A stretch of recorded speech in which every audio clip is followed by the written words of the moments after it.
early childhood pilot program inside of Le Bonheur Children's Hospital aims to give young children access to learning opportunities while seeking treatment. It is part of a new collaboration between university schools at the University of Memphis and Methodist Le Bonheur Healthcare. To learn more, we have Brooke Willis from the university schools and Aaron Leslie from Le Bonheur joining us this morning. But I think most importantly, who's that? This is PJ, and he is our tiger. So it's a really sweet program where the children at the ELRC have the tiger in their classroom.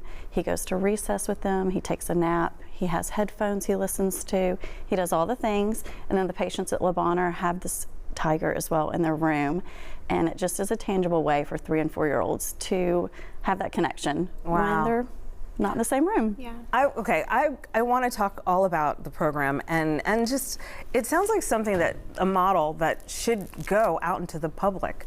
But let's, Brooke, talk about what is the Tigers at Heart program?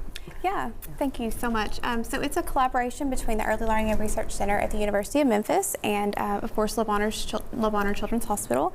We have 10 children who are enrolled at the ELRC that are on site inpatient at Le Bonheur, and so they're fully enrolled in our school and take part in the classroom and all the activities that go along with that classroom community. Is there an age range?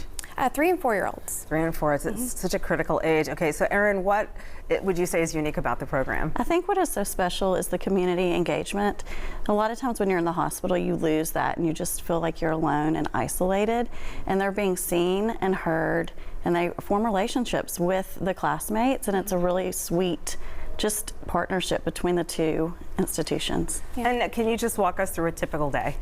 Yeah, so besides the bedside learning, we have ELRC teachers on staff on site at Le Bonheur, and they work with the students one-on-one. They do small group work, but they also facilitate these virtual sessions with their peers in the classroom. So they may have a virtual circle time with the whole group. They may have one-to-one play with their peers where they're getting to know each other, but really just any way that we can individualize their programming so that they can fully take advantage of in participating in the classroom. Gosh, I mean, how long could a child be in this? I mean, so we have children at Le Bonheur who came in the NICU and they're still there and they're 3 years old. oh my goodness. So, and they've never left their hospital room.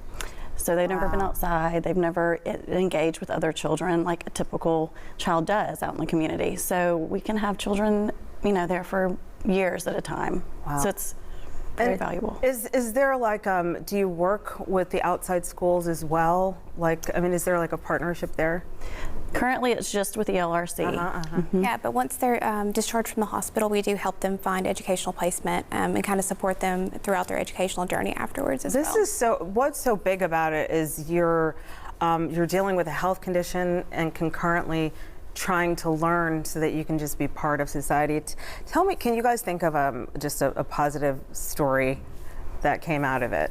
So one of our patients early on, he was precious and in the cardio unit and there for a procedure. And what really touched me was watching the engagement. We did a one-on-one session with 2 other children on the ELRC side, and we have the same toys at Le Bonheur that they have in the classroom.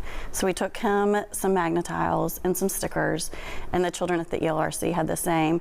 And they were putting stickers on their faces through the screen and engaging through the screen. Being silly. And the mom was in the room, and she was just smiling the whole time. And it just touched my heart because she knew her child was seen and loved, and it was just a very special moment. The kiddos inpatient at Le Bonheur are part of their classroom. They're talked about, their names are used. They're their friends. They're friends with the kids in their classroom at the ELRC. I'm a weeper, and I assure you, if I was anywhere near there, I would be like, ugly cry. Talk to me, okay, there's the hospital-based teacher working with the preschool classroom teacher. How do they work together? A lot of co-planning. We have meetings weekly, co-planning.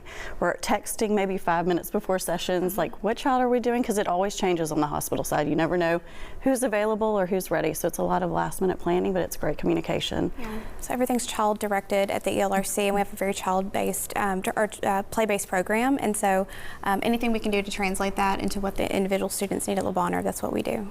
And when you look at the outcomes of the social and emotional benefits, can you talk about that?